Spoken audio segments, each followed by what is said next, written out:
પરમાત્માની માઇલ પર બેહતા નથી. રાત્રે જાગી રામનો સમરા તરવેની નો બાંધો તાર અકલવીનો એવો થયો. ફોનની માઇલ પર ગુરુમુખી નહીં રહેવાનું. સાંજે હોવાટાને પલોઠી વાળીને સીધા ટાટિયા રાખીને ભજન કરજો. કેમ કે ભલ ટાંગા દીધી સમજાને ગોઠણ હેઠા રાખીને લાંબા હુતા હુતા પડખા ભાઈ ઊંધે માથે જેમ થવું ભજન કરજો. અને ભજન કરે ભવ નવે અગમ પારા તે પદ પામે. ભજન આપણે જ કરવું. શું બધું માર્ગ બતાવ્યો હાલવાનું આપણે. ગુરુમુખીને મોબાઈલ, ભૌતિક સુખ અને લુગડામાં, સંપત્તિમાં, ખાવા પીવામાં, હરવા ફરવામાં, મનોરંજનમાં બહુ ધ્યાન ન દેવું. અને આ પરમાત્માની એવી ભક્તિ સદગુરુએ આપી છે. પણ જીવ અને સંસારો કરવો, નગરા માણસનો સંગ્રહ કરતા ભક્તિ ભજનમાં ચાલી ગયું નહીં. એવી વ્યક્તિનો ભાગવતની મેલ પર સવારની મેલ પર મેં કીધું ને, મેં વાંચ્યું હતું કે અતિશય ભોગીની આરે, કામીની આરે, જેને સંપત્તિની મેલ પર જડતા આરે ઋષિ અને સંબંધી એનો સંગ છોડી દીધો. સંગ તો ભલે રૂખડિયા હોય, ભલે ગમે શ્રીમંત હોય તો એવું નહીં, પણ ભક્તિને વરેલા હોય. સંગ તું કરો તો તમે એવાની સ્વર્ગે જમી. ભલે થોડો સંગ થાય, બહુ આપણે બહુ થોડું મોટું બહુ આમ એવું ન થાય કાંઈ નહીં. થોડા મજા નાના મજા. નિર્મળ નાના સરોવર સુંદર હો ગયા. ખાલી બહુ મોટા થવા જાય તો આપણે ખારા દૂધવા જેવા થઈ જઈએ. સમજાય બે માયા અને ભક્તિ બે હેરે થતું. એટલે કીધું એ જ ધર્મ શેજીએ જીલો જેની માથે ધરા ઊંડો બાર શેષની ઘરે પરમવાર આની ધર્મ જો એને એટલી નવખંડ ધરણીનો ભાર નથી લાગતો, પણ પાપી પાખંડી અને કોનો ભાર લાગે છે?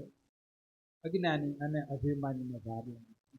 એમ આપણે વજનદાર કેમ થાય છે? આપણું અજ્ઞાન, પોતાના અભિમાનથી આપણને દુઃખ અને ભાર અને જન્મ મરણ બંધન નથી. તો એ જ ધર્મ મેઘ વર્ષે વર્ષે નરાધાર ઇન્દ્રને ઘરે અજમેરા રાણી કીધું ધર્મ નિધાર. સાચું બોલો હશે હાલે વચન પાવર નિધાર. ગુરુમુખીને સાચું જ બોલવું, સાચું જ હાલવું, પ્રપંચમાં ન કરવું.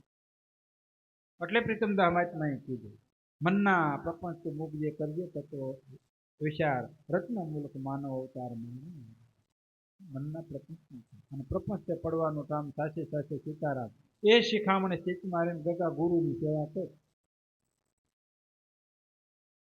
પ્રપંચ એ તો પડવાનું, કારણ કે બહારનું કે ભીતરનું પ્રપંચ એ બધું ખલાસ થવાનું, કઈ રહેવાનું નથી. કારણ કે જે સળાયમાન જગત છે, ઘડીકની માલિપા ન હોય. મન પ્રપંચ કરે, આપણે બુદ્ધિ પ્રપંચ કરે, જગત છે એક ક્ષણની માલિપા આપણે અલગ હોવી છે.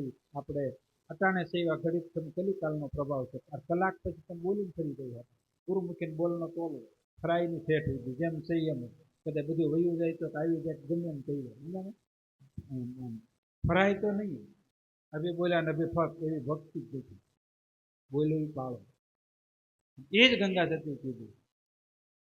વચન વિવેકી આમાં જે નર નારીને બ્રહ્માદિક લાગી પાય રે. દેવી દેવતાઓ તમારી યાચના કરે. ગુરુના બાળક છે જે સદભક્તિ સદધર્મને વરેલા છે, નિજા ધર્મને વરેલા, આત્મ ધર્મને વરેલા અને આત્મા દેહભાવ મટાડે. હજી તમે આત્મભાવ વધારજો. ભક્તિ કરો તમે એવી કરવી રાખો વચનમાં. ભક્તિ કરો તો તમે અગમ્ય છો. સદગુરુએ આપણને અગમની કરાવી ગમ. ખબર નહોતી કે આ એટલી બધી અમૂલક વસ્તુ. તો મીરાએ કીધું વસ્તુ અમૂલક દીની સદગુરુ કૃપા કરતી પાયો પાયો જ મને રામ રત્ન પાયો કૃષ્ણ કૃપા ચોર ને દિન દિન બદલતો. સદગુરુએ કૃપા કરકે અપનાવ્યો કે આ પાપી જીવને ગુરુ અપનાવ્યો. એમાંય પછી જન્મ જન્મથી મેં પૂંજી ચાલી. આ જે કમાઈ છે ને બાપ, એ ગમે એટલા જન્મ સુધી ખર્ચ ન ખોટો એ કમાઈ કોઈ લઈ ન દે. અને અહીંની કમાઈ ભૌતિક કમાઈ છે ને, ગમે એટલું હાસું ખોટું કરીને બીજું રીતે દામ કમાયા ત્રાસ નહીં તમને મૂર્ખ તો મેર નહીં મને.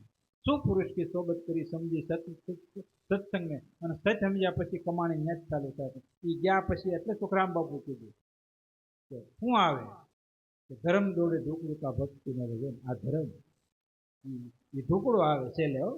ઓલા બધા શેટા કહી જાય. અંત સમયે કોઈ આવે નહીં વાલા યુગને વતન.